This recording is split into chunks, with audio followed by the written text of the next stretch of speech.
Bonjour à tous. Alors, pour vous expliquer comment faire le design d'un circuit itératif, je vais me servir d'un circuit très simple. En fait, comme mise en contexte, je vais vouloir qu'on design une porte AND qui pourrait avoir un nombre d'entrées variable. Donc en fait, si on tente de représenter euh, le bloc schématique qui résultera de notre design, on veut avoir un signal d'entrée. Ce signal possédera plusieurs bits, un nombre indéterminé qui pourrait être décidé dépendamment du code d'utilisation de notre composante.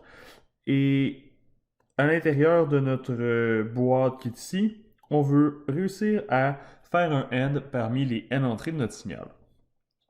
À la fin, le résultat de toutes ces AND sera combiné en une seule sortie. Donc ici, puisqu'on tente de faire un circuit itératif, on sait qu'à l'intérieur de notre boîte, il y aura plusieurs cellules.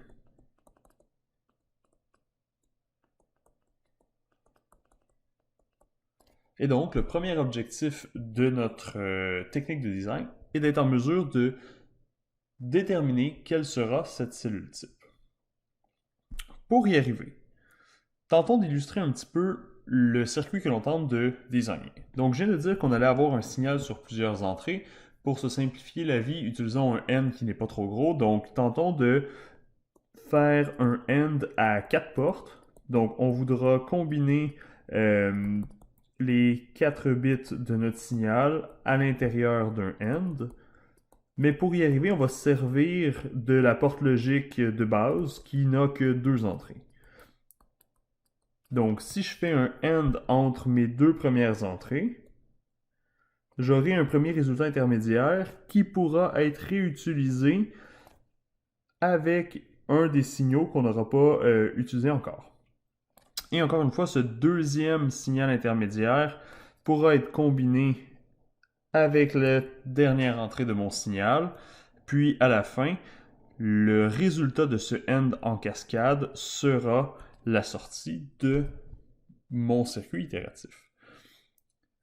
Par définition, une cellule type est une composante qui effectue l'algorithme recherché, mais sur un seul bit. Alors, on peut identifier ici notre configuration pour une cellule type. Dans ce cas-ci, la cellule type est probablement la plus simple qu'on puisse imaginer pour un circuit itératif. J'aurais pas nécessairement besoin de faire une cellule type dans ce cas-là, étant donné que notre cellule type est directement une composante de base.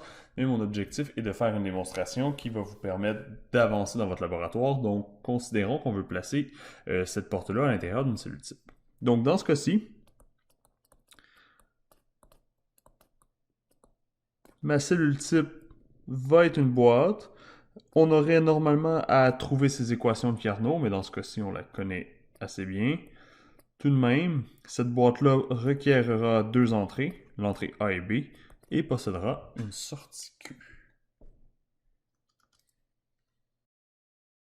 Dans le cadre de votre laboratoire, comme il a été présenté en introduction, la figure 2 montre quelle sera la topologie du circuit itératif complet, mais à l'intérieur de cette boîte, on retrouvera plusieurs cellules types basées encore une fois sur le nombre n.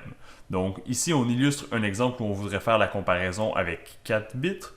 Le bit le plus significatif, donc le bit de gauche, A3 et B3, doit représenter votre bit de signe à l'intérieur du complément A2. Donc la logique de cette cellule type-là devra permettre de faire la gestion de la détection des nombres négatifs versus les nombres positifs. Pour ce qui est des trois autres cellules, je vous rappelle, il s'agit de la même cellule, donc chacune des cellules devra posséder les doubles logiques, mais il faudra aussi avoir une logique de comparaison normale pour les trois autres cellules. Donc dans ce cas-ci, votre cellule type aura assurément un minimum de 2 entrées. Et pour ce qui est des signaux intercellules qui se propagent d'un bloc à l'autre, il y a plusieurs choix possibles, ça va dépendre de votre design. Vous pourriez y aller avec un seul signal intercellule, 2 signaux intercellules ou 3 signaux intercellules. Je vous suggère fortement de ne pas dépasser 3 signaux intercellules parce que combiné avec les deux entrées, vous allez vous retrouver à une table de Carnot à 5 variables. Donc, ne dépassez pas 3 signaux intercellules. Et si vous voulez optimiser votre design un peu plus, j'ai souvent vu des designs à 2 entrées, à 2 signaux intercellules. J'ai également vu quelques designs à 1 signal intercellule, mais ça complexifie un petit peu la logique à l'intérieur de vos cellules. Donc, à vous de faire un design avec 1, 2 ou 3 signaux intercellules, en plus des 2 entrées.